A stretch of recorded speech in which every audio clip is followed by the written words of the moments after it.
ये पिछले वीडियो में हम लोग जो है पढ़े हुए थे मेल रिप्रोडक्टिव सिस्टम के बारे में, मतलब नर जनतंत्र के बारे में। आज का जो वीडियो है इसमें हम लोग पढ़ेंगे मादा जनतंत्र के बारे में। आज के वीडियो में हम लोग पढ़ेंगे मादा जनन तंत्र, अंग्रेजी में बोलते हैं इसको फीमेल रिप्रोडक्टिव सिस्टम। क्या बोलते हैं इसको? फीमेल रिप्रोडक्टिव सिस्टम के बारे में। देखो, तो पिछले वीडियो में हम लोग पढ़े थे नर जनतंत्र के बारे में। उसमें हम बतलाए थे कि जो मेल रिप्रोडक्टिव सिस्टम है उसमें कौन कौन से ऑर्गन्स हैं, कौन कौन से अंग हैं और किन अंग के कौन कौन से कार्य हैं, वो सब हम लोग जो है पिछले वीडियो में पढ़ लिए थे। उसके बाद देख लेना, उसमें से क्वेश्चन आता है, ऑब्जेक्टिव भी आएगा, सब्जेक्टिव भी आने का चांस रहेगा। और अभी जो टॉपिक है ये है मादा जनन तंत्र। चलिए इसमें शुरू से लास्ट हम अच्छे से पढ़ेंगे, इसलिए ध्यान से पूरा वीडियो देखना है। देखिए, सबसे पहले इसमें हम फिगर बना देते हैं कि मादा जनतंत्र का फिगर कैसा होता है। ठीक है, डायग्राम आता है एग्जाम में, बोर्ड के लिए बहुत इंपॉर्टेंट है। ठीक है, देखिए ध्यान से देखिएगा इसको।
देखिए, इसमें जो है ये है मादा जनतंत्र। इसमें देखा जाए तो ये जो है फैलोपियन नलिका है, फैलोपियन ट्यूब। उसके बाद ये देखा जाए तो ये जो है अंडाशय है। देखो, इसमें भी अगर देखें हम,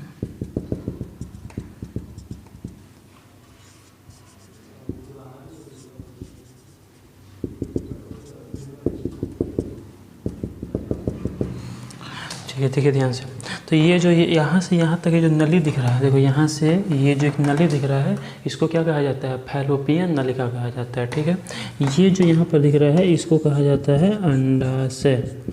इसको क्या कहते हैं? अंडाशय, या फिर अंग्रेजी में क्या कहते हैं? ओवरी। ये जो है इसको बोलते हैं फैलोपियन नलिका। हालांकि इसके भी 3 भाग होते हैं, इन्फंडिबुलर, इस्थमस और एम्पुला, लेकिन ठीक है, वो सब नहीं देखते हैं ज़्यादा। इसको क्या बोलते हैं? इसको बोलते हैं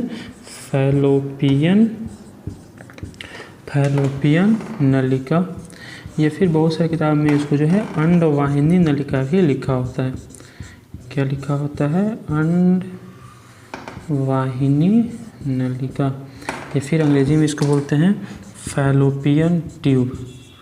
अंग्रेजी में क्या बोलते हैं इसको? फैलोपियन ट्यूब, या फिर इसको अंडवाहिनी नलिका भी बोलते हैं, या ओविडक्ट भी बोलते हैं। उसके बाद देखा जाएगा तो ये फैलोपियन नलिका हो गया, ये अंडाशय हो गया, ये है गर्भाशय। अब इसमें ये जो कुछ उंगली की तरह कुछ संरचनाएं होती हैं यहाँ पे, जिन्हें कहा जाता है झालर, या फिर अंग्रेजी में कहा जाता है फिम्बरी। क्या कहते हैं इनको? फिम्बरी कहते हैं या झालर कहते हैं। उसके बाद अगर हम देखें तो ये जो है इसको बोलते हैं गर्भाशय। इसमें जो ये बाहरी दीवार है इसको बोलते हैं पेरीमेट्रियम। इसको क्या बोलते हैं? इसको बोलते हैं पेरीमेट्रियम।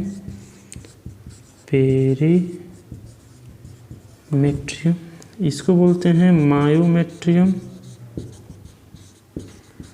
इसको बोलते हैं मायोमेट्रियम। और ये जो है इसको बोलते हैं इंडोमेट्रियम। इसको क्या बोलते हैं? इसको बोलते हैं इंडोमेट्रियम। तो देखिए ये है। उसके बाद ये जो है इसको बोलते हैं वेजाइना। इसको बोलते हैं वेजाइना, या फिर हिंदी में बोलते हैं योनि। और उसके बाद ये फैलोपियन नलिका समझ ही रहे हैं। और ये हो गया हमारा पेरीमेट्रियम, मायोमेट्रियम, इंडोमेट्रियम। इसको एक साथ कहा जाता है गर्भाशय। क्या कहा जाता है इसको? गर्भाशय, या फिर अंग्रेजी में कहा जाता है यूटेरस। अंग्रेजी में कहते हैं इसको यूटेरस। तो अब हमको क्या करना है कि इसी जो डायग्राम बनाए हैं इसी में जितनी बातें लिखे हैं, जितने यहाँ पर नाम लिखे हैं, उन्हीं के बारे में विस्तार से जानना है, एक एक के बारे में यहाँ पर डिटेल से जानना है। और उसी के साथ ये जो महाजनतंत्र है ये ख़त्म हो जाएगा। जिस हम पिछले वीडियो में किए थे कि जो नर जनतंत्र होता है उसका डायग्राम बनाकर उसमें किसी बारे में पढ़े हुए थे और कौन कौन से हार्मोन उसमें सम्मिलित हैं उनके बारे में अध्ययन किए हुए थे। वैसे ही यहाँ भी हम लोग इसके बारे में पढ़ने जा रहे हैं। देखो, सबसे पहले यहाँ हम बात कर रहे हैं फैलोपियन नलिका का और अंडाशय का। जिस तरह वहाँ पर हम लोग पढ़े थे वृषण के बारे में, टेस्टिस के बारे में, और वहाँ हम क्या बतलाए थे कि वृषण जो सबसे प्रमुख अंग है और उसको प्राथमिक लैंगिक अंग, प्राइमरी रिप्रोडक्टिव ऑर्गन कहा जाता है। वैसे ही मादा के केस में, ठीक है, फीमेल के केस में जो अंडाशय है यही है प्राइमरी रिप्रोडक्टिव ऑर्गन, मतलब कि प्राथमिक लैंगिक अंग। ठीक है, तो इसमें हम लोग पढ़ने जा रहे हैं फैलोपियन नलिका के बारे में और अंडाशय के बारे में। देखो, अगर हम बात करें यहाँ पर अंडाशय का, अंडाशय या जिसको अंग्रेजी में क्या कहते हैं, अंग्रेजी में कहते हैं ओवरी। तो ओवरी को क्या कहा जाता है? इसको कहा जाता है प्राथमिक लैंगिक अंग, या फिर इसको बोल सकते हैं प्राथमिक जननिक अंग। अंग्रेजी में क्या बोलेंगे? Primary reproductive organ. अंग्रेजी में बोलेंगे प्राइमरी रिप्रोडक्टिव ऑर्गन। तो अंडाशय जो होता है ओवरी, इसको बोलते हैं प्राथमिक जननिक अंग। क्यों? क्योंकि हम वृषण को प्राथमिक जननिक अंग क्यों बोल रहे थे? क्योंकि वृषण में जो है स्पर्म भी बनता है और इसके अलावा वृषण में जो है जो नर हार्मोन है जिसको बोलते हैं टेस्टोस्टेरोन, उसका भी निर्माण कहाँ होता है? वृषण में होता है। वैसे ही यहाँ पर जो अंडाशय है, यहाँ पर मादा युग्मक जो है अंड, एग, इसका भी निर्माण होता है। और इसके अलावा क्या होता है कि जो मादा हार्मोन है जिसको बोलते हैं ओस्ट्रोजन हार्मोन, क्या बोलते हैं उसको? एस्ट्रोजन या फिर ओस्ट्रोजन हार्मोन, ओस्ट्रोजन हार्मोन, ये कहाँ बनता है? ये अंडाशय में बनता है। और इसीलिए अंडाशय को जो है प्राथमिक जननिक अंग कहा जाता है। तो प्राथमिक जननिक अंग अंडाशय को कहते हैं, जो कि इसके अंदर अंड बनता है, एग बनता है, और इसके अलावा इसमें जो है ओस्ट्रोजन का भी निर्माण होता है। ओस्ट्रोजन को क्या कहते हैं? ओस्ट्रोजन को कहते हैं मादा हार्मोन। क्या कहते हैं इसको? मादा हार्मोन। जिस तरह से टेस्टोस्टेरोन को क्या कहते हैं? नर हार्मोन, वैसे ही ओस्ट्रोजन को क्या कहते हैं? मादा हार्मोन कहते हैं। ठीक है, उसके बाद आपको देख सकते हैं कि यहाँ पर अंडाशय के ठीक ऊपर यहाँ पर एक नली है, इसको क्या कहते हैं? इसको कहते हैं फैलोपियन नलिका। जो फैलोपियन नलिका, ये जो फैलोपियन ट्यूब है, इस फैलोपियन नलिका की जो लंबाई है वो 10 से 12 सेंटीमीटर होती है। पूछा जाएगी फैलोपियन नलिका की लंबाई कितनी होती है? तो 10 से 12 सेंटीमीटर। इसमें एक 3 भाग है, एक को बोलते हैं इस्थमस, एक को बोलते हैं एम्पुला, एक को बोलते हैं इन्फंडिबुलम। अब यहाँ पर क्या होता है कि ये जो, और इसकी जो ये फैलोपियन नलिका है, इसका जो भाग अंडाशय के ऊपर रहता है वह कुछ उंगलीनुमा संरचना होता है। दिख रहा है उंगलीनुमा संरचना यहाँ पर कुछ है, और इसको क्या कहते हैं? इसको कहते हैं फिमरी या झालर, जो कि अंडाशय के ऊपर रहता है। और ये क्या करता है कि अंदर से जो एग है उसको निकाल कर, यहाँ से निकाल कर यहाँ भेजने का काम करता है। मतलब कि ये एग को यहाँ से निकालता है और यहाँ भेजता है। तो ये काम जो है वो झालर करता है, फिमरी करता है। और फिर यहाँ भेजने के बाद यहाँ से स्पर्म आता है, और फिर स्पर्म का यहाँ पर क्या होता है? फर्टिलाइजेशन होता है, निषेचन होता है, और उसके बाद आगे प्रक्रिया होगी जो हम लोग आगे पढ़ेंगे। मतलब फैलोपियन नलिका को पूछेगा कि मुख्य काम क्या है, तो फैलोपियन नलिका का जो मुख्य काम है वो है कि यह निषेचन के लिए स्थान प्रोवाइड करता है, उपलब्ध कराता है। मतलब कि निषेचन जो होता है, पूछता है एग्जाम में कि निषेचन महाजनतंत्र के किस भाग में होता है, तो महाजनतंत्र के कह सकते हैं कि फैलोपियन नलिका में निषेचन की प्रक्रिया संपन्न होती है। उसके बाद यहाँ से देख सकते हैं कि यहाँ से ये जो संरचना है नाशपाती के आकार का होता है, इसको बोलते हैं गर्भाशय या यूटेरस। और जो यूटेरस है इसकी कितनी भागें होती हैं? इसकी कुल 3 भाग होती है। जो अंदर का भाग है इसको बोलते हैं इंडोमेट्रियम, जो बीच का भाग है उसको बोलते हैं मायोमेट्रियम, और जो बाहर का भाग है उसको बोलते हैं पेरीमेट्रियम। तो पेरीमेट्रियम बाहर का भाग, मायोमेट्रियम बीच का भाग, और इंडोमेट्रियम जो है ये अंदर का भाग है।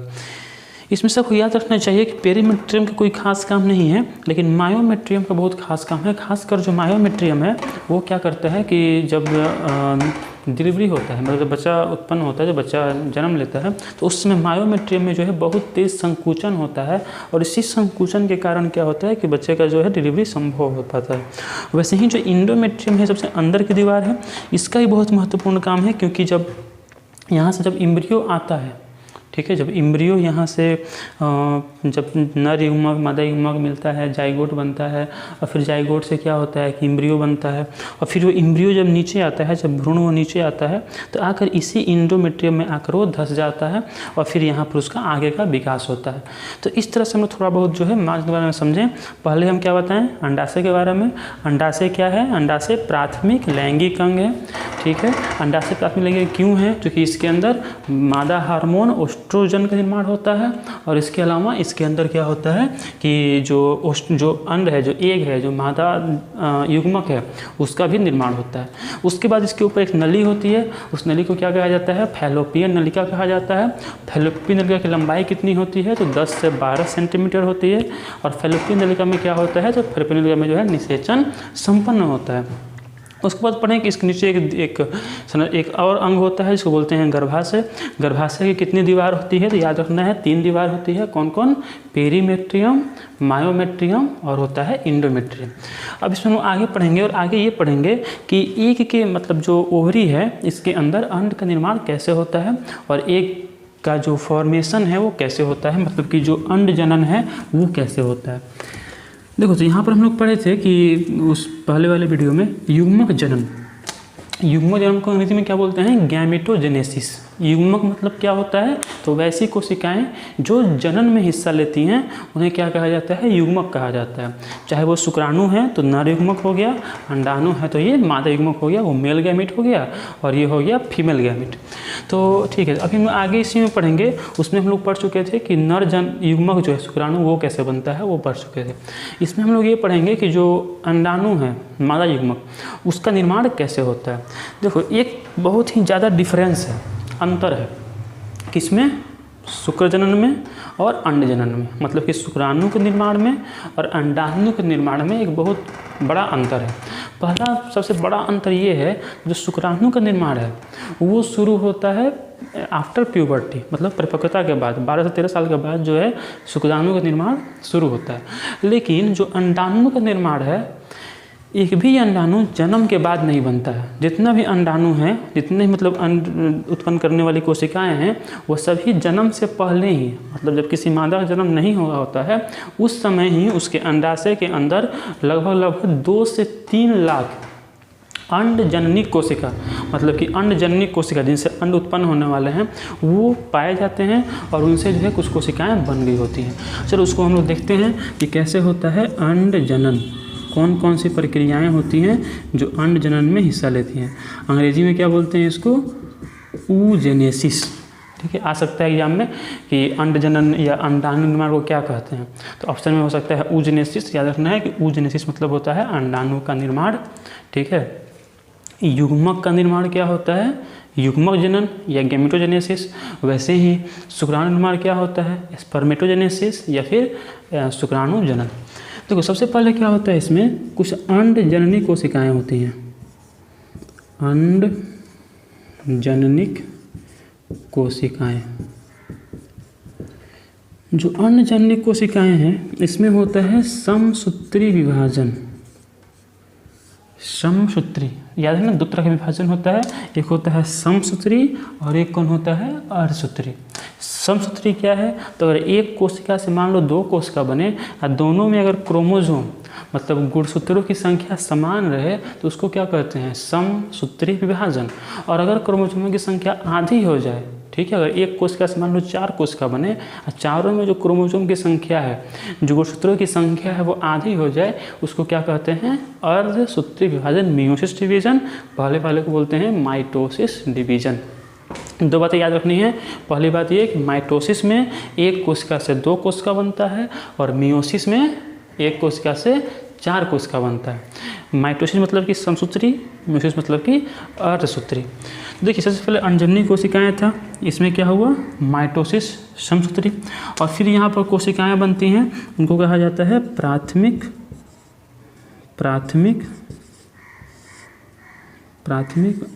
अंडाणु, प्राइमरी oocyte।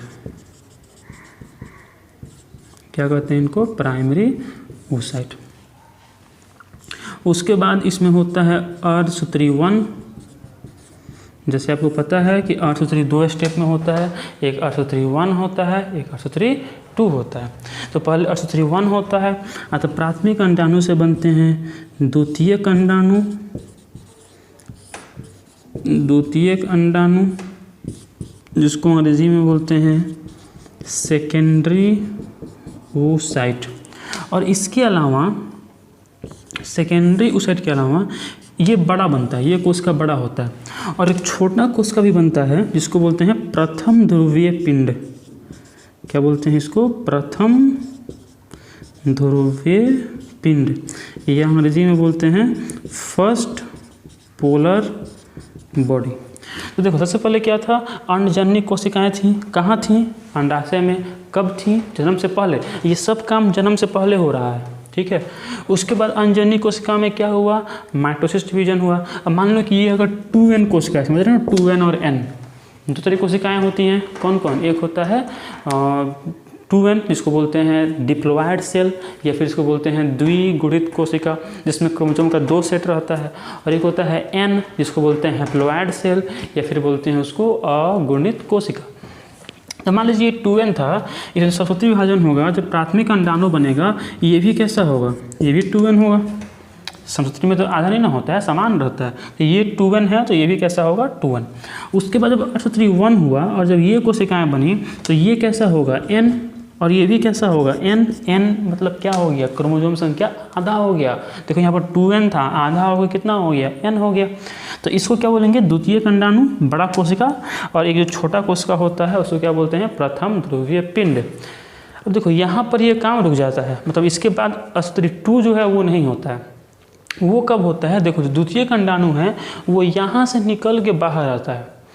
एक चीज़ ध्यान से सुनो कि जो अंडजन्य कोशिकाएं हैं, इस विभाजन हुआ था और क्या बना था? प्राथमिक अंडाणु बना था।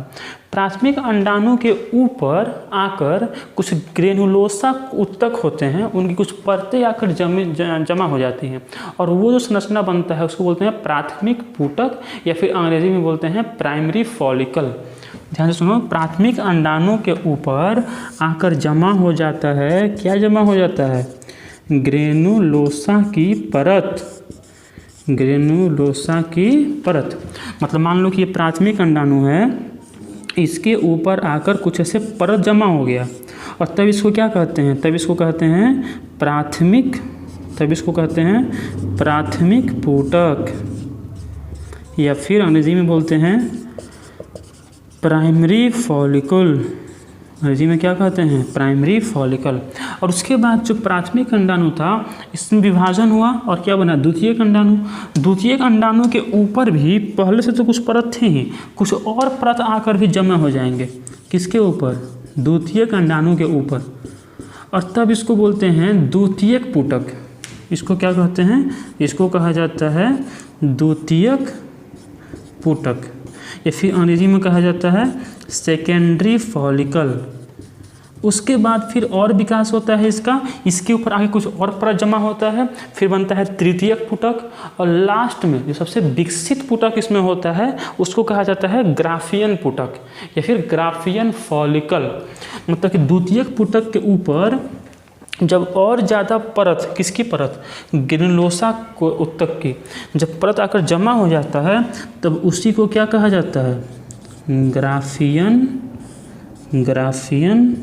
पुटक, या फिर ग्राफियन फॉलिकल। और फिर इस ग्राफियन फॉलिकल में से, देखो यहाँ तक बात समझ में आया? ध्यान से सुनिएगा फिर से। सबसे पहले क्या होता है कि अंडाशय के अंदर कुछ कोशिकाएं होती हैं जिन्हें क्या कहा जाता है? अंडजननिक कोशिका, ठीक है। इसको हम बोल सकते हैं oocytes। उसके बाद इसमें क्या हुआ? संपत्ति विभाजन होने के बाद क्या बना? प्राथमिक अंडाणु। प्राथमिक अंडाणु के ऊपर कुछ परत आकर जमा हो गया, और तब इसको हम क्या बोलते हैं? प्राथमिक पुटक। और तब प्राथमिक पुटक के अंदर फिर से विभाजन हुआ। कौन सा विभाजन हुआ इस बार? अर्थसूत्री 1 हुआ, ठीक है। तो फिर 2 असमान कोशिकाएं उत्पन्न हुई। एक जो बड़ी कोशिका होती है उसको क्या कहते हैं? द्वितीयक अंडाणु या द्वितीयक अंडक, और एक जो छोटी कोशिका होती है उसे क्या कहते हैं? प्रथम ध्रुवीय पिंड। उसके बाद जो द्वितीयक अंडाणु है या जो द्वितीयक अंडप भी बोलते हैं, द्वितीयक अंडप जो है सेकेंडरी उस साइड जो है इसके ऊपर कुछ और परत जमा हो गया और तब सबसे विकसित रूप उसका जो हुआ उसको क्या कहा जाता है, उसको कहा जाता है ग्राफियन पुटक। और ग्राफियन पुटक में से क्या होगा कि इसमें से जो द्वितीयक अंडाणु है वो निकल के जाएगा कहाँ पर, फैलोपियन नलिका में।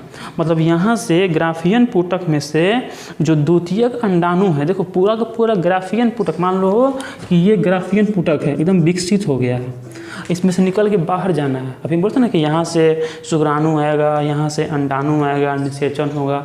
तो निषेचन के लिए जाना है तो ऐसा नहीं कि पूरा का पूरा जो द्वितीयक अंडप है या जो ग्राफियन पुटक है वो निकल के चल जाएगा, नहीं वो नहीं जाएगा, बल्कि ये टूट जाएगा। टूटने के बाद क्या होगा कि इसके अंदर जो द्वितीयक अंडप है, इसके अंदर जो द्वितीयक अंडाणु है वो निकल के बाहर जाएगा, द्वितीयक अंडाणु है वो निकल के बाहर जाएगा और इसका कुछ भाग बच जाएगा। जो इसका बचा हुआ भाग होता है उसको कहा जाता है कॉर्पस ल्यूटियम। क्या कहा जाता है इसको, कॉर्पस ल्यूटियम कहा जाता है, कॉर्पस ल्यूटियम। बहुत इंपॉर्टेंट भाग है ये कॉर्पस ल्यूटियम।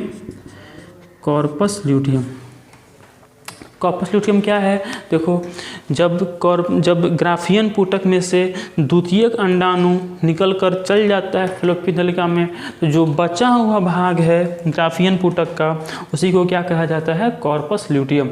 कॉर्पस ल्यूटियम पीले रंग का होता है और ये हार्मोन स्रावित करने का कार्य करता है। ध्यान से फिर समझिए इसको। देखो महाजन तंत्र, ये इसमें सबसे महत्वपूर्ण भाग कौन है, तो अंडाशय है। जिस तरह से वहाँ पर कौन था, वृषण, उस तरह से यहाँ पर कौन है, अंडाशय। उसके बाद हम पढ़े कि अंडाशय में कुछ कोशिकाएं होती हैं जिन्हें क्या कहते हैं, अंडजननिक कोशिका। उसमें कौन सा विभाजन हुआ, समसूत्री विभाजन हुआ और उसमें से क्या बना, प्राथमिक अंडाणु बना। प्राथमिक अंडाणु में विभाजन हुआ कौन सा, अर्धसूत्री 1। फिर 2 कोशिकाएं बनी, एक बड़ी कोशिका और एक छोटी कोशिका। बड़ी कोशिका को क्या कहते हैं, बड़ी कोशिका को कहा जाता है द्वितीयक अंडाणु और छोटी कोशिका को क्या कहते हैं, प्रथम ध्रुवीय पिंड। उसका जो द्वितीयक अंडाणु है उसके ऊपर आगे कुछ परत जमा हो गया उन लोसा के, तब उसको क्या कहते हैं, द्वितीयक पुटक। और बाद में उसी को बोलते हैं ग्राफियन पुटक। ग्राफियन पुटक में से द्वितीयक अंडाणु निकल के बाहर चल जाता है और जो बचा हुआ भाग है उसको क्या कहते हैं, कॉर्पस ल्यूटियम कहते हैं। मतलब कि द्वितीयक अंडाणु का ग्राफियन पुटक से निकलने के बाद जो शेष बचा भाग है उसको क्या कहा जाता है, कॉर्पस ल्यूटियम कहा जाता है। और कॉर्पस ल्यूटियम निकल के जब बाहर चला गया, मतलब कि जब बच गया, जब यहाँ बच गया अंडाशय के अंदर, तो यहाँ से कुछ हार्मोन स्रावित होता है और वो जो हार्मोन्स होते हैं उन्हें कहा जाता है प्रोजेस्टेरोन हार्मोन। बहुत इंपॉर्टेंट है ये, आता है एग्जाम में कि प्रोजेस्टेरोन हार्मोन कहाँ से स्रावित होता है, तो कॉर्पस ल्यूटियम से स्रावित होता है। ठीक है, अब देखो यहाँ पर अभी पूरा नहीं हुआ है, अभी यहाँ से अभी देखो अर्धसूत्री 1 ही हुआ था, अर्धसूत्री 2 होना बाकी है। तो यहाँ से जब द्वितीयक अंडाणु निकल के बाहर चला गया तो फिर अब द्वितीयक अंडाणु में अर्धसूत्री 2 होगा। द्वितीयक अंडाणु में क्या होगा, अर्धसूत्री 2। और तब यहाँ पर बनेगा एक, यहाँ पर भी वैसा ही होगा, एक छोटा संरचना बनेगा और एक बनेगा बड़ा संरचना। जो छोटा संरचना होता है यहाँ पे उसको कहा जाता है द्वितीयक ध्रुवीय पिंड। यहाँ पर क्या बोलते हैं, प्रथम ध्रुवीय पिंड, और यहाँ पर कौन हो गया, द्वितीयक ध्रुवीय पिंड। ये फिर इसको बोलते हैं secondary polar body, secondary polar body. और एक जो बड़ा कोशिका यहाँ बन जाता है उसको कहा जाता है अंड। यही है अंड, यही है एग। लेकिन ध्यान देना कि ये जो अर्धसूत्री 2 हुआ है ये कब होगा, ये तब होगा जब स्पर्म आएगा। अगर स्पर्म नहीं आएगा अर्धसूत्री 1 ही हुआ रहेगा, अर्धसूत्री 2 नहीं होगा। हाँ, अगर स्पर्म आएगा तो अर्धसूत्री 2 भी होगा और होने के बाद फिर क्या बनेगा, अंड बनेगा और फिर अंड जो है शुक्राणु से सम्मिलित होगा, निषेचित होगा, फिर आगे की प्रक्रिया होगी। तो ये पूरा प्रक्रिया हुआ अंड जनन का। फिर से बस शुरू से देख लो। सबसे पहले क्या होता है, कुछ अंडजननी कोशिकाएँ होती हैं। कहाँ होती हैं, अंडाशय के अंदर। उनके अंदर विभाजन हुआ, कौन सा विभाजन हुआ, समसूत्री विभाजन। फिर उससे क्या बनता है, प्राथमिक अंडाणु। प्राथमिक अंडाणु के ऊपर कुछ परत जमा हो गया, और कौन सी परत? ग्रेनुलोसा की परत, और तब उससे क्या बना? प्राथमिक पुटक। फिर प्राथमिक पुटक के अंदर विभाजन हुआ, अशुत्रिवन हुआ, फिर एक बड़ा कोशिका बना जिसको क्या बोलते हैं? द्वितीयक अंडाणु। तो एक छोटा बना उसको बोलते हैं प्रथम ध्रुवीय पिंड। द्वितीयक अंडाणु के ऊपर कुछ परत अगर जमा हो गए तब इसको क्या बोलेंगे? द्वितीयक पुटक, सेकेंडरी फॉलिकल। और सेकेंडरी फॉलिकल के ऊपर कुछ और परत अगर जमा हो जाएंगे तब उसे बोलेंगे ग्राफियन फॉलिकल, मतलब कि ग्राफियन पुटक। उसके बाद क्या है कि जो द्वितीयक अंडाणु है इसमें अर्धसूत्री 2 हुआ, और एक छोटा कोशिका बना और एक बड़ा कोशिका बना। छोटा कोशिका जो बना उसको बोलते हैं द्वितीय ध्रुवीय पिंड, और जो बड़ा कोशिका बना उसको बोलते हैं अंड। ये तब होता है जब शुक्राणु आता है। अगर शुक्राणु नहीं आएगा तो अर्धसूत्री 1 अर्धसूत्री 2 नहीं होगा, अर्धसूत्री 1 तक ही रहेगा और यहीं से ये बाहर निकल जाएगा। तो इसको आप नोट कर लीजिए, फिर हम आगे इसमें देखते हैं। आगे अब इसमें हम देखेंगे कि अगर निषेचन हुआ तो क्या होगा और अगर निषेचन नहीं हुआ तो क्या होगा। देखो अभी तक हम पढ़े मेल रिप्रोडक्टिव सिस्टम और उसमें कौन कौन से हार्मोन होते हैं और कैसे काम होता है। उसके बाद हम पढ़े कि युग्मक जनन कैसे होता है। पहले वीडियो में पढ़े थे शुक्राणु के बारे में, अभी पढ़े अंडाणु के बारे में। अब हम पढ़ेंगे कि अगर मान लो कि युग्मक यहाँ भी बन चुका है, यहाँ से बाहर कौन निकलेगा? द्वितीयक अंडाणु। और यहाँ जाने के बाद अगर स्पर्म आया तो निषेचन होगा। तो उसके पहले क्या होगा कि द्वितीयक अंडाणु विभाजित होकर क्या बनाएगा? अंड बनाएगा। तो जो अंड है एग, अगर वो निषेचित हुआ तो क्या होगा और अगर निषेचित नहीं हुआ तो क्या होगा, वही हम लोग पढ़ने जा रहे हैं। इसको नोट कर लेना, इसको लिखना होगा। वो वीडियो को कम से कम 2 बार देख लिया करो। ये सब जो वीडियो है इसको अच्छे समझ में आ जाएगा, और जो चीज़ नोट करने वाला है उसको नोट करते चलो। तो इसमें आगे देखते हैं अब कि अगर फर्टिलाइजेशन हुआ तो क्या होगा और अगर फर्टिलाइजेशन नहीं हुआ तो क्या होगा। चलो पहले बात करते हैं कि अगर फर्टिलाइजेशन हो गया तो क्या होगा। मतलब कि मान लो कि यहाँ से द्वितीयक अंडाणु निकल के बाहर गया था, वहाँ से शुक्राणु भी आ गया, फिर शुक्राणु आने के बाद द्वितीयक अंडाणु में क्या होगा? विभाजन होगा, और फिर क्या बनेगा? अंड बनेगा, एग। और फिर अंड, और जो मान लो कि ये हो गया फीमेल गैमिट और ये हो गया सर ये मेल गैमिट नर युग्मक। ये सिंबल किसका होता है? नर युग्मक का। और ये सिंबल किसका होता है? मादा युग्मक का। इसमें क्या हुआ? इसमें हुआ निषेचन। जब निषेचन होगा तो क्या बनेगा? तो बनेगा युग्मनज, मतलब कि जाइगोट। अब देखो क्या होगा जाइगोट। देखो हम क्या बोल रहे हैं, यहाँ से द्वितीयक अंडक निकला, यहाँ से स्पर्म आया, यहाँ पर द्वितीयक अंडक विभाजित हुआ और क्या बना? अंड बना और द्वितीय ध्रुवीय पिंड बना। अब ध्रुवीय पिंड का क्या काम है ये किसी को नहीं पता है, ठीक है। अभी इस खोज का विषय है जो दोनों ध्रुवीय पिंड बन रहा है उसका क्या काम है, अभी हम लोग को नहीं पता है। वो ये समझिए कि यहाँ से अंड आया और यहाँ से शुक्राणु आया, निषेचन हुआ और क्या बना? युग्मनज, जाइगोट। फिर जाइगोट में होगा विभाजन। कौन सा विभाजन होगा? समसूत्री विभाजन। और फिर देखो जाइगोट क्या है? एक कोशिका, 2n है कि n? 2n, चूँकि नर युग्मक कैसा था? n, मादा युग्मक कैसा था? n, तो n ये कैसा हो गया? 2n। इसमें अब क्या हुआ? समसूत्री। तो एक कोशिका से मान लो कि 2 कोशिका बनेगा, फिर 2 से क्या होगा? 2 से 4 कोशिका बनेगा, 4 से क्या होगा? 4 से फिर 8 कोशिका बनेगा। तो ये जो 2 से 4 कोशिका तक का जो अवस्था है तब तक इसको कहते हैं ब्लास्टोमियर्स। क्या कहते हैं इसको? ब्लास्टोमियर्स, इसको बोलते हैं ब्लास्टोमियर्स। उसके बाद ये अब देखो 2 से 4 कोशिका तक ब्लास्टोमियर कब बोलते हैं? 2 से 4 कोशिका तक। उसके बाद 4 से क्या होगा? 8 कोशिका, 8 से क्या होगा? 16 कोशिका। तो 8 से 16 कोशिका तक जब रहता है तब इसको कहते हैं मोरूला। 8 से 16 कोशिका तक क्या कहलाता है? मोरूला कहलाता है। और जब 16 से अधिक कोशिका बनता है तब कहलाता है ब्लास्टोसिस्ट। जब 16 से अधिक कोशिकाएं बनती हैं तो इसको क्या कहते हैं? ब्लास्टोसिस्ट कहते हैं। देखो फिर से यहाँ पर नर युग्मक, मादा युग्मक, क्या बना? युग्मनज।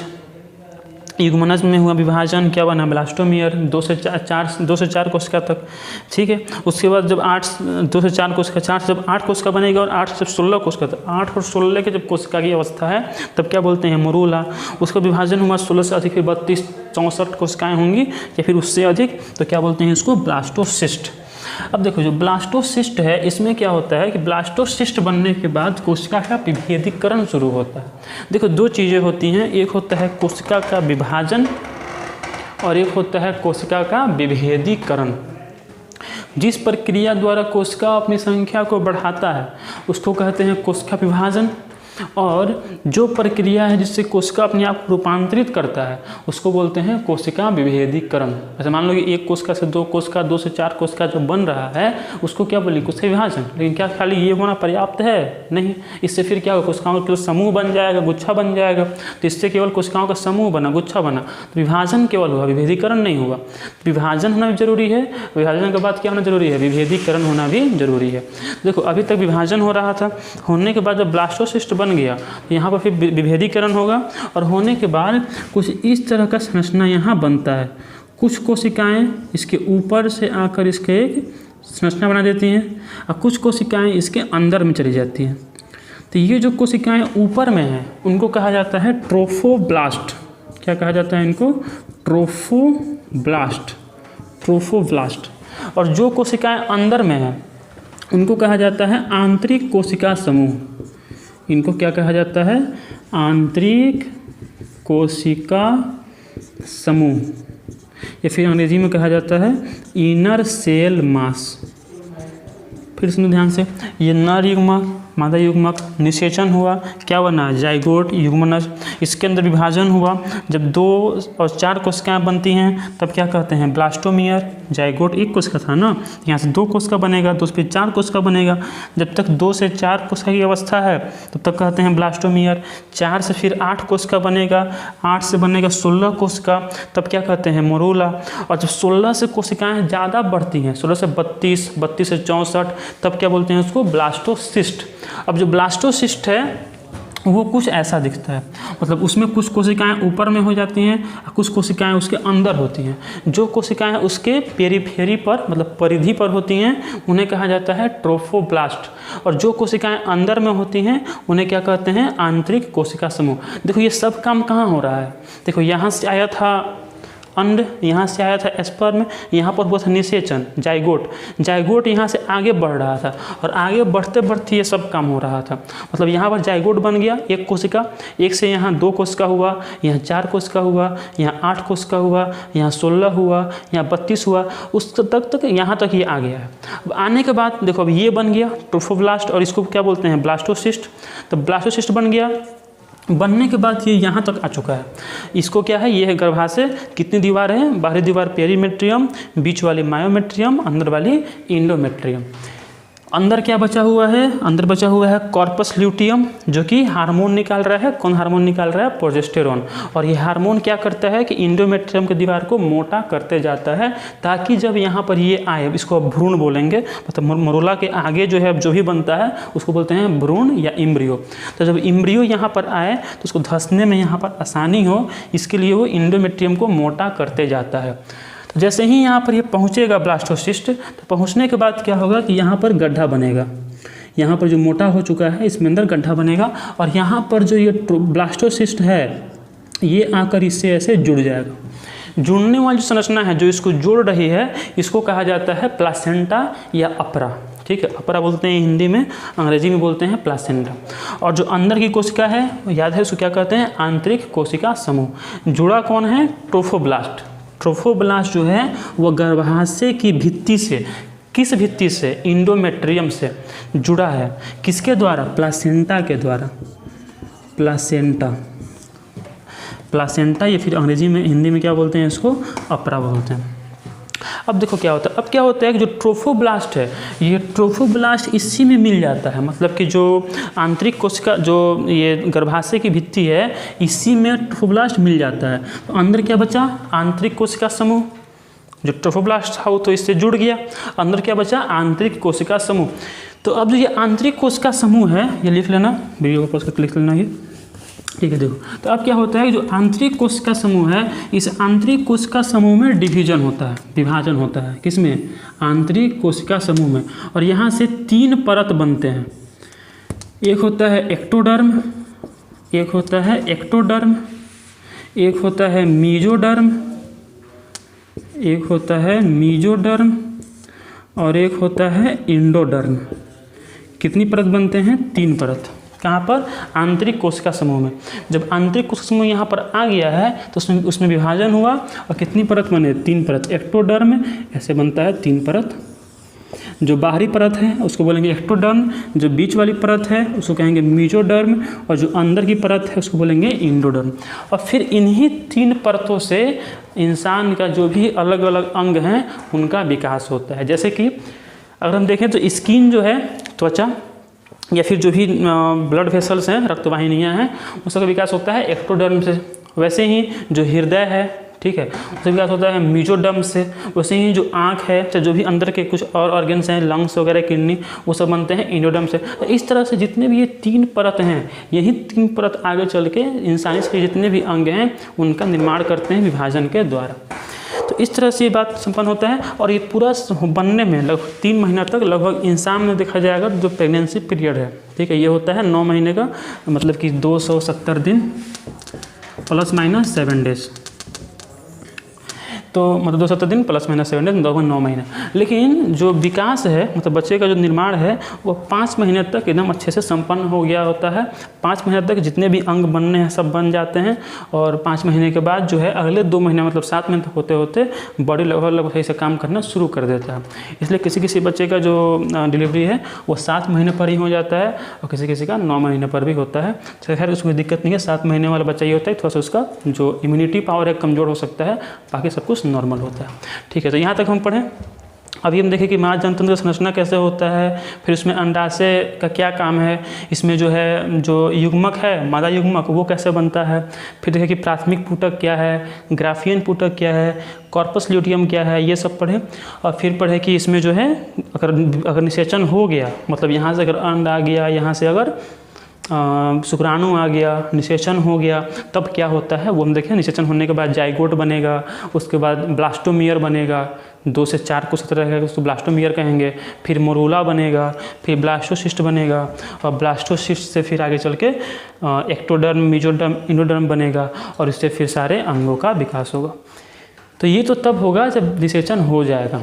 अगर मान लो कि निषेचन नहीं हुआ तब क्या होगा, मतलब यहाँ से मान लो कि अन्न तो आ जाए लेकिन शुक्राणु नहीं आए, तब क्या होगा? तब वहाँ पर फिर एक चक्र होता है जो चलते रहता है हमेशा। जितने भी मादा है, चाहे स्तनधारी जो भी मादा है, चाहे वो प्राइमेट हो या नॉन प्राइमेट हो, स्तनधारी जीव जो भी हैं उनको हम 2 कैटेगरी में बांटते हैं। एक को बोलते हैं प्राइमेट, एक को बोलते हैं नॉन प्राइमेट। तो इसमें 2 तरह के स्तनधारी जीवों को हम 2 तरह में बांट सकते हैं। जो भी स्तनधारी जीव हैं, स्तनधारी जीव का मतलब क्या हुआ, मतलब कि इनको बोलते हैं मैमल्स। मैमल्स क्या होते हैं? देखो बेसिकली जो उच्च कोटि के जंतु हैं उनको 4 भागों में बांटा गया है।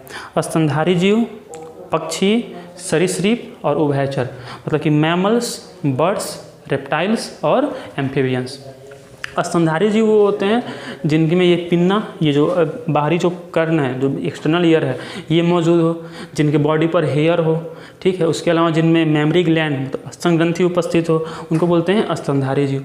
ये एक हुए उच्च कोटि के जीव। सेकेंड में कौन आते हैं? पक्षी। पक्षी कौन है? जो उड़ सकता है, ठीक है, जो अन्न प्रजक है, मतलब अंडा देता है। ये सब पक्षी का मतलब कैरेक्टरिस्टिक हो गया, गुणधर्म हो गया। उसमें अगर हम देखें सरीसृप, सरीसृप कौन होते हैं? जो रेंग सकते हैं, जैसे कि छिपकली है, मगरमच्छ है, तो ये सब। एम्फीबियन कौन है? मतलब उभयचर कौन है? जो कि धरती पर भी रह सकता है और पानी में भी रह सकता है, जैसे कि मेढक है, कुछ सांप है, तो ये सब हो जाएगा। हालांकि सांप सरीसृप में भी आता है लेकिन कुछ सांप जो है उभयचर में भी आते हैं। तो अभी हम लोग बात करें स्तनधारी जीव। तो ये 4 मतलब उच्च कोटि के जीव हैं। बाकी जितने भी जीव हैं सबको रखा गया है निम्न कोटि में। सब मतलब लोअर ऑर्डर एनिमल है और ये जो है हायर ऑर्डर एनिमल है। तो ठीक है, इसमें देख रहे हैं यहाँ भी स्तनधारी जीव के बारे में। जो स्तनधारी जीव हैं ये भी 2 प्रकार के होते हैं। एक होते हैं प्राइमेट और एक होते हैं नॉन प्राइमेट। एक होते हैं प्राइमेट और एक कौन होते हैं? Non primate. Primate non primate में मुख्य अंतर क्या है? तो मुख्य अंतर है यही कि जो इनमें जनन चक्र होता है उसी के साथ इन्हें बांटा गया है। जनन चक्र क्या है, तो जो भी स्तनधारी जीव हैं, स्तनधारी जीव भी कौन, मादा, नर नहीं, केवल मादा का बात हो रहा है, फीमेल का। जो भी स्तनधारी मादा हैं उनके जनन तंत्र में एक चक्र चलते रहता है हमेशा। उस चक्र मतलब एक साइकिल चलते रहता है, एक कुछ घटनाओं का क्रम चलते रहता है, कुछ घटनाओं का क्रम जिसको कि चक्र कहा जाता है, साइकिल कहा जाता है, चलते रहता है। उसी को क्या कहते हैं, जनन चक्र, रिप्रोडक्टिव साइकिल या जनन चक्र। इसी के आधार पर इनको दो भाग में बांटा गया है, दो भाग में बांटा गया है। एक भाग कौन है, प्राइमेट, एक भाग कौन है, नॉन प्राइमेट। प्राइमेट में प्राइमेट जंतु वह हैं जिनमें कि आर्तो चक्र या फिर हम बोलेंगे इसको ऋतुस्राव चक्र या फिर आर्तो चक्र पाया जाता है। आर्तो चक्र मतलब कि मेंस्ट्रुअल साइकिल, मेंस्ट्रुअल साइकिल। और नॉन प्राइमेट जंतु वो हैं जिसमें कि मध्य चक्र पाया जाता है।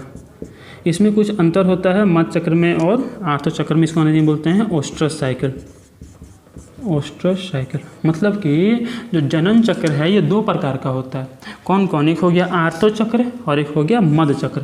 जिन स्तनधारी जीवों में, मादा में आर्तो चक्र होता है उन्हें बोलते हैं प्राइमेट, और जिनमें मध्य चक्र होता है उसको बोलते हैं नॉन प्राइमेट। अब इन दोनों में मुख्य अंतर क्या है वो हम लोग पढ़ेंगे, तो पढ़ेंगे फर्स्ट चैप्टर, तो उसमें ये पढ़ना है, ठीक है। अभी इसको नहीं बता रहे हैं, बस समझे इतना कि आर्तो चक्र, अभी इसके बारे में हम लोग पढ़ेंगे, लेकिन ये अभी यहाँ नहीं पढ़ना है, ये पढ़ना है जब पढ़ेंगे हम लोग जीवों में जनन, जीवों में कैसे होता है, तो अभी हम लोग पढ़ेंगे विस्तार से इसके बारे में। अच्छा, प्राइमेट में आता कौन कौन है, तो प्राइमेट में आते हैं मनुष्य और बंदर और कपी, या फिर उसको बोलते हैं नर बानर, कपी। बस यही तीन। इसके अलावा बाकी जो भी स्तनधारी जीव हैं वो सभी नॉन प्राइमेट में, मतलब गाय, कुत्ता, घोड़ा, बिल्ली, जो भी नॉन प्राइमेट जीव हैं, जो भी इसके अलावा जो भी स्तनधारी जीव हैं वो सभी आते हैं नॉन प्राइमेट में। प्राइमेट में केवल तीन ही आते हैं, मनुष्य, बंदर, कपी। अब याद होगा हम बताया थे पिछले क्लास में भी कि कपी 4 प्रकार के होते हैं, मतलब नर बानर 4 प्रकार के होते हैं। कौन कौन, chimpanzee, chimpanzee, gorilla, chimpanzee, gorilla, एक और होता है गिब्बन, गिब्बन, और एक होता है ओरेंगटम। कौन होता है, ओरेंगटम। तो ये चार कपी हैं। चिंपैंजी सबसे बुद्धिमान होता है, गोरिल्ला जो खतरनाक होता है, गिब्बन सबसे छोटा नर बानर है, कपी बोलते हैं इसको, अंग्रेजी में एप कहते हैं, एप है, और ओरेंगटम सबसे पुराना है। देखो ये कपी क्या है, जब हम पढ़ेंगे क्रम विकास उसमें हम बताएंगे कि कपी जो है वो मनुष्य और मतलब कि बंदर और मनुष्य के बीच का है। मतलब पहले बंदर था, बंदर से ऐसा माना जाता है क्रम विकास में कि पहले बंदर था, बंदर से पहले कपी बना और फिर इससे मनुष्य का विकास हुआ, क्रम विकास हुआ। खैर वहाँ हम लोग पढ़ेंगे, तो इसको पढ़ेंगे क्रम विकास चैप्टर में। अभी इतना समझो कि स्तनधारी जीव 2 प्रकार के हुए, एक कौन हुआ प्राइमेट और एक कौन हुआ नॉन प्राइमेट। प्राइमेट कौन हुए, प्राइमेट वो हुए जिनमें कि मादा में आर्तो चक्र होता है। आर्तो चक्र क्या होता है अभी हम लोग पढ़ेंगे विस्तार से एकदम, इसमें से 5 नंबर का क्वेश्चन भी बोर्ड में रहता है हर साल। और नॉन प्राइमेट कौन है, जिसमें मध्य चक्र होता है, इसके बारे में हम लोग पढ़ेंगे फर्स्ट चैप्टर में। इसका उदाहरण बस याद रखो, मनुष्य, बंदर, कपी, याद रखो बस ये, इसमें से हर साल बोर्ड में क्वेश्चन आता है, ये किस तरह से घुमा के फिरा के क्वेश्चन इसमें से दे जाता है। तो मनुष्य, बंदर और कपी ये तीनों जो हैं प्राइमेट हैं। इनके अलावा जो भी है सब के सब कैसे हैं, नॉन प्राइमेट। ठीक है, तो यहाँ तक की बात संपन्न हुआ। अब हम लोग आगे पढ़ेंगे इसमें मेंस्ट्रुअल साइकिल, आर्थो चक्र के बारे में। ठीक है, इस वीडियो को यहीं पर ख़त्म करते हैं। नेक्स्ट वीडियो में जो है डिटेल से पढ़ेंगे हम लोग आर्थो चक्र के बारे में। तो ध्यान से इसको देखना, हो सकता है एनसीईआरटी पर पढ़ लेना, और नेक्स्ट वीडियो में हम लोग पढ़ेंगे मेंस्ट्रुअल साइकिल के बारे में। चलो ठीक है, पढ़ाई करते रहो। Thank you.